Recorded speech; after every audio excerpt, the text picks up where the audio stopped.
1 जुलाई यानी कि आज का दिन देश और मध्य प्रदेश के इतिहास में बहुत बड़ा दिन होने वाला है।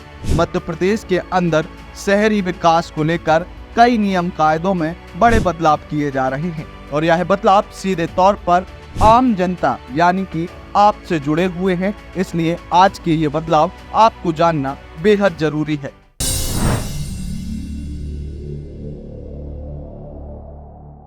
देश की कानून व्यवस्था में बड़ा बदलाव करते हुए केंद्र सरकार बीते दिनों लोकसभा और राज्यसभा में BNS यानी कि भारतीय न्याय संहिता कानून पारित कर चुकी थी, जिसे अब देश भर में आज यानी कि 1 जुलाई से लागू कर दिया है। और मध्य प्रदेश की बात करें तो मध्य प्रदेश की राजधानी भोपाल के हनुमानगंज और एक अन्य थाने में इसी कानून के तहत FIR भी दर्ज की जा चुकी है। बता दें कि मध्य प्रदेश में भी विधानसभा का मानसून सत्र शुरू हो चुका है और इसी सत्र में MP की शहरी व्यवस्था में बहुत जल्द बहुत बड़े बदलाव होने को लेकर 3 बिल लाए जा रहे हैं। इन बिलों के माध्यम से मध्य प्रदेश के लोगों को कई परेशानियों से निजात मिल सकेगी। इन 3 बिलों के पास होते ही पालतू जानवरों को पालना आसान नहीं होगा। साथ ही आप वाहन भी तभी खरीद सकेंगे जब आपके पास उस वाहन को रखने के लिए पर्याप्त पार्किंग स्पेस हो। 2023 के विधानसभा चुनाव के बाद से ही मध्य प्रदेश में बड़े बदलाव शुरू हो गए थे,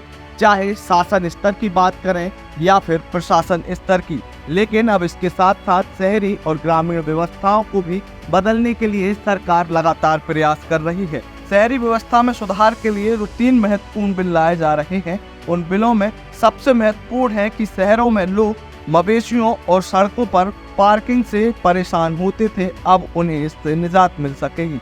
जहां सड़कों में चलने के लिए जगह नहीं बचती, वहीं दुर्घटना की संभावना भी बढ़ जाती है। और इसके अलावा मध्य प्रदेश में लगातार बढ़ रही आग की घटनाओं पर लगाम लाने के लिए भी सरकार कई पॉलिसियां बदलने जा रही है।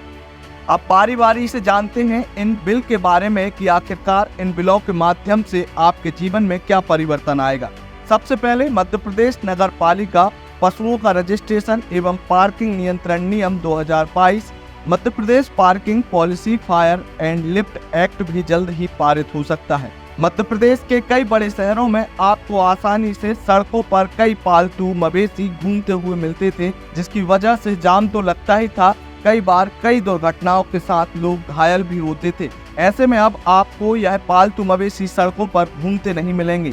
मध्य प्रदेश नगर पालिका पशुओं का रजिस्ट्रेशन एवं नियंत्रण नियम 2022 लागू होने से सड़कों पर आवारा मवेशियों की संख्या कम होगी, तो वहीं पालतू जानवरों का रजिस्ट्रेशन कराना भी अनिवार्य होगा।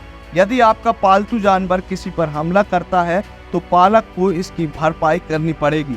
इसके अतिरिक्त 3 बार से अधिक पालतू पशुओं की शिकायत मिलने पर मालिक से नगरीय निकाय बॉन्ड भी भरवाएंगे और साथ साथ यदि इसके बाद भी कुत्ता, बिल्ली या अन्य जानवर किसी को काटते या नुकसान पहुंचाते हैं तो इन्हें पशु मालिक से छुड़ाकर डॉग शेल्टर होम या गौशाला भेजा जाएगा। इसके अलावा दूसरा बिल भी आप पर सीधे तौर पर प्रभाव डालेगा।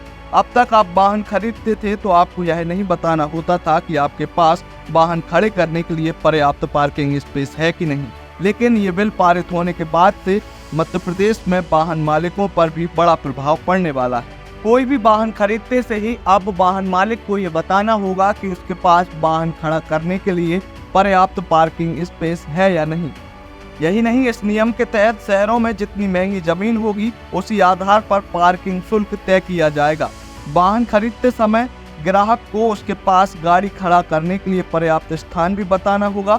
यातायात व्यवस्था बाधित ना हो, इसके लिए पार्किंग स्थल से 75 मीटर के दायरे में कोई भी ऑटो या बस स्टॉप नहीं होगा। इसके अलावा 100 वाहनों से अधिक के पार्किंग स्थल बनाने के लिए नगरीय निकायों को प्राधिकरण से अनुमति लेनी होगी।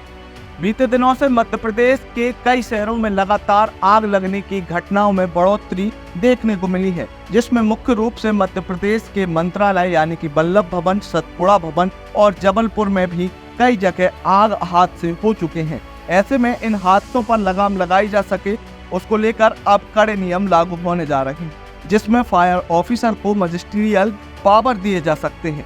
अब मध्य प्रदेश में फायर एक्ट लागू होने से आपातकाल की स्थिति में फायर ऑफिसर को मजिस्ट्रियल पावर मिल जाएंगी। वह आग की दुर्घटना होने पर भीड़ को नियंत्रित करने, राहत और बचाव कार्य के लिए निर्णय लेने में स्वतंत्र होगा। इसमें आग की दुर्घटनाओं से होने वाली हानि की क्षतिपूर्ति देने के साथ लापरवाही बरतने वालों पर कार्रवाई करने का अधिकार भी शामिल होगा। वहीं हर जिले में अग्निशमन का अपना कार्यालय होगा। यहाँ विशेषज्ञ कर्मचारियों की नियुक्ति की जाएगी और जनसंख्या के आधार पर प्रदेश में फायर स्टेशन बनेंगे। लगातार जुड़े रहने के लिए आयुक्त को सब्सक्राइब जरूर करें।